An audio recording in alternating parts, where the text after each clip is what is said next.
If you've been following the news about AI, you might have heard of Tilly Norwood. She was recently announced as the world's first AI actress, entirely AI generated and based out of London, according to her Instagram bio.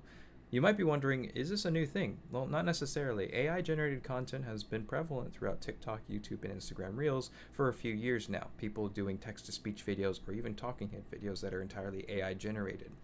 Virtual influencers have been around since about the 1980s, with figures such as Lin Ming Mei, she originated out of Japan, as well as singers like Miku Hatsune, or virtual bands such as Gorillaz that I've been a fan of since I was a child. Now, when I first heard this story, it actually reminded me of the metaverse, because the metaverse was a failure in many ways. It might come back, who knows, because it applied artificial limitations in a world that wasn't supposed to be limited.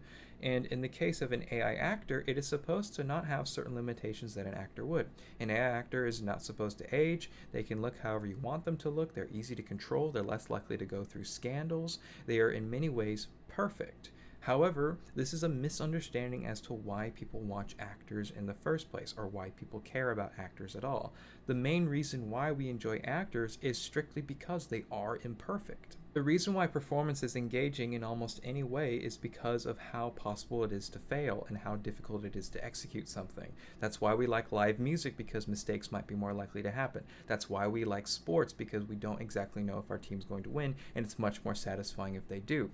And when it comes to acting, usually some of the funniest moments on stage happen when someone messes up. It's the same thing for film. People like watching really good performances because they understand how difficult it is to do that, but also sometimes people really enjoy bad performances because it's just funny and unexpected.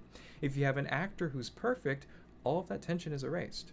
Now, suddenly, what's interesting isn't necessarily seeing them do something right. It's more so trying to see, when you can tell that it's AI generated, when you can tell that, oh, from this angle they look more artificial, from that angle they look more realistic. That is where the tension lies, and seeing if they can pull off a simulation, as opposed to seeing if they can pull off a good performance. This is quite evident when you see videos of robots and androids. The most viral videos of robots are when they fall down, not when they successfully do a backflip, and that's the basis of human connection.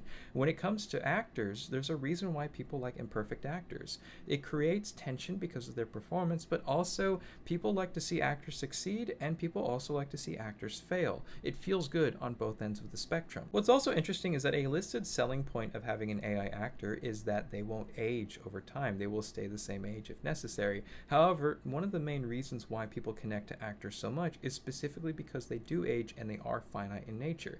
It creates a sense of urgency. For instance, there is a reason why there is a revitalized market for Keanu Reeves and Brendan Fraser right now, because through their life experiences and the hardship that they went through, it creates a story that fuels people's interest in them personally. You can't get that with an AI actor because that just doesn't happen to non-real people. There's also the fact that certain actors are extremely selective with their films, which also creates urgency, such as Daniel Day-Lewis. It's extremely rare to see him acting in films nowadays, so when he picks on a role, it does create some general interest. So the reason why this reminds me of the metaverse is that the metaverse ultimately understood how community is formed over time and the reasons why people will invest in things like real estate, and it applied artificial limitations to something that shouldn't have been limited in the first place. I'm seeing the same thing with Tilly Norwood. Why is she based out of London if she's a virtual actress? Why can't she just be global? Why is it that she's acting like a regular person when we have plenty of people doing the exact same thing who happen to be real? I can see a future with AI actors. I can see streamers, for instance, adopting virtual avatars until they decide to do a face and identity reveal. I wouldn't be surprised by that at all in the next 5 years.